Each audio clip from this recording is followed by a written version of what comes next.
ফাঁসির রায় হয়েছে, 41 সাল ক্ষমতায় থাকবে। আরে বাপরে, কি মেজাজ তার, হ্যাঁ, কি চিন্তাধারা তার। আবার আসতে চায় বাংলাদেশে, বিভিন্ন ভিডিও কনফারেন্স, বিভিন্ন মিডিয়া কনফারেন্স, বিভিন্নভাবে বাংলাদেশের জমিনকে সে নষ্ট করার পায়তারা করছে। এদেশের মানুষের ভেতরে আবার বিভেদ লাগাচ্ছে। আমরা দায়িত্বহীন কণ্ঠে পরিষ্কারভাবে বলতে চাই, আপাতত বিগত 15, 20, 25, 30 বছরে আর তোমাদেরকে বাংলার জমিনে রাজনীতি করতে দেওয়া হবে না, হবে না, হবে না। বলেন ইনশাআল্লাহ, বলেন ইনশাআল্লাহ। আগামীর বাংলাদেশ ইসলামের বাংলাদেশ, আগামীর বাংলাদেশ আলেম ওলামার বাংলাদেশ, আগামীর বাংলাদেশ মুফতি মুহাদ্দিসের বাংলাদেশ, আগামীর বাংলাদেশ হবে আলেমদের নেতৃত্বের বাংলাদেশ, আগামীর বাংলাদেশ হবে কোরআন সুন্নাহর বাংলাদেশ। এই বাংলাদেশের মধ্যে কোন ফাঁসিবাদ, কোন জুলুমবাজ, কোন হত্যাকারী, কোন ফাঁসির আসামি, কোন মামলা মোকদ্দমার আসামিকে বাংলার জমিনে আর আসতে দেওয়া হবে না, হবে না, হবে না। 41 হতে বাকি আছে কয় বছর? এই বলেন, কয় বছর বাকি আছে? 16 বছর বাকি আছে 41 মিটাতে গেলে। কথা বলেন।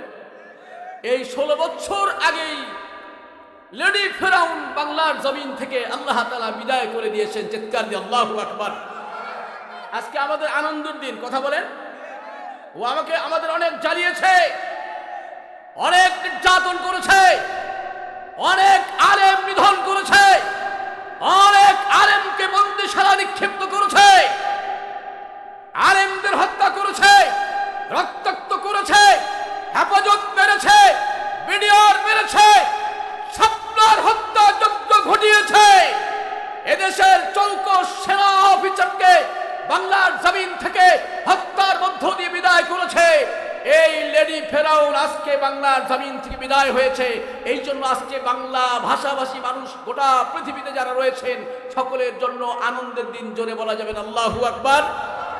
আরেকবার বললে গুনাহ হবে। আল্লাহু আকবার।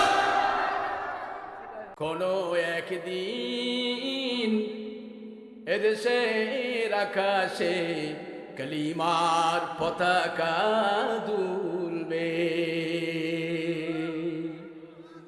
কোন একদিন এদেশের আকাশে কালিমার পতাকা দুলবে। সেদিন সবাই খোদাই বিধান পেয়ে দুঃখ বেদনা ভুলবে। সেদিন সবাই খোদাই বিধান পেয়ে দুঃখ বেদনা ভুলবে। সেদিন আর রবে না হাহাকার, অন্যায় জুলুম বিচার। মারহাবা, মারহাবা। আরো জোরে, জোর হলো না, এবার হবে। সেদিন সবাই খোদাই বিধান পেয়ে দুঃখ বেদনা ভুলবে। সেদিন আর রবে না হাহাকার, অন্যায় জুলুম বিচার। থাকবে না অনাচার, থাকবে না অনাচার, দুর্নীতি কদাচার, সকলেই শান্তিতে রবে। আল্লাহু আকবার। সেদিন আর নয় বেশি দূরে, আর কিছু পথ গেলে মিলবে। আল্লাহু আকবার। 15-20 বছর হলো এই সঙ্গীতটা গাই।